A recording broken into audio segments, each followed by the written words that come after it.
नमस्कार. रानभाजी खाण्याची संधी ही आपल्याला वर्षातून एकदाच मिळते. तसेच रानभाजीचे अनेकविध औषधी उपयोग देखील सांगितले जातात.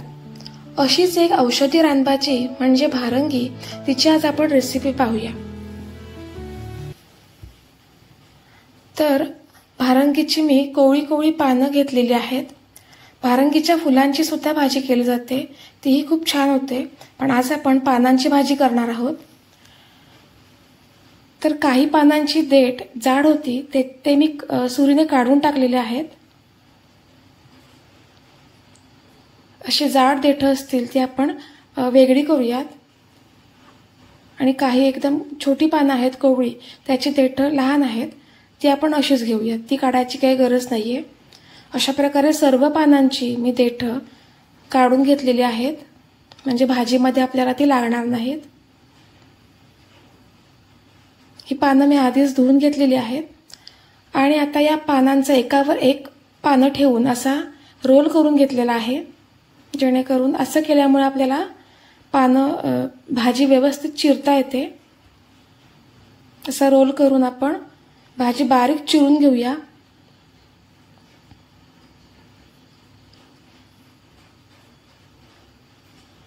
सर्व भाजी मी अशा प्रकारे चिरून घेणार आहे. ही भाजी आपल्याला शिजवून मग फोडणीला द्यावी लागते. मी कुकरला एक शिट्टी काढून घेतलेली आहे. तुम्ही पातेल्यात शिजवणार असाल तर 15 मिनिटे शिजवून घ्या.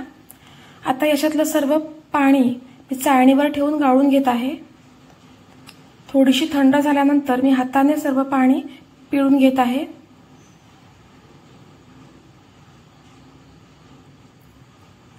आता ही भाजी आपण मोकळी करून घेऊया.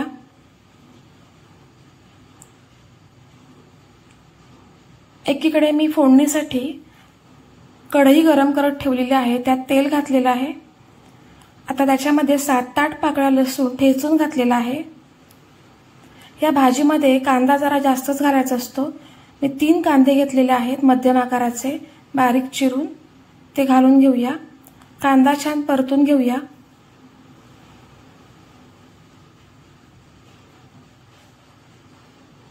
आता या मोकळ्या केलेल्या भाजीमध्येच मी आवश्यक ते मसाले घालूया आवडीप्रमाणे. हळद, 2 चमचे लाल तिखट म्हणजे घरगुती मसाला, आणि चवीप्रमाणे मीठ, हे सगळं आपण घालूया. तसंच यातच मी ओलं खोबरं घालणार आहे. हे सर्व जिन्नस आपण भाजीला हातानेच सर्व लावून घेऊया, म्हणजे ते व्यवस्थित लागले जातात एकसारखे.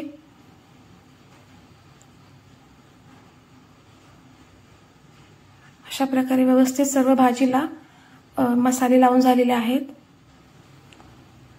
कांदाही इथे पोळलेला आहे.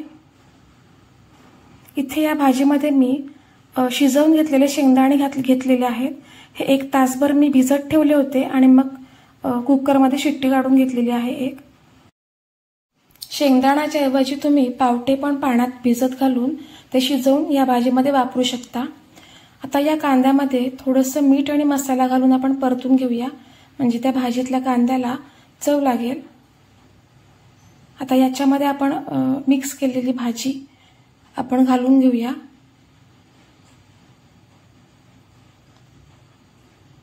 आता ही सर्व भाजी आपण कांद्यामध्ये परतून घेऊया. भाजीला छान वाफ येण्यासाठी मी थोडंसं पाणी याच्यामध्ये घालत आहे. तर छान पुन्हा एकदा परतून त्याच्यावर आपण झाकण ठेवूया, म्हणजे छान वाफ येईल भाजीला. आता आपली भाजी खाण्यासाठी तयार आहे.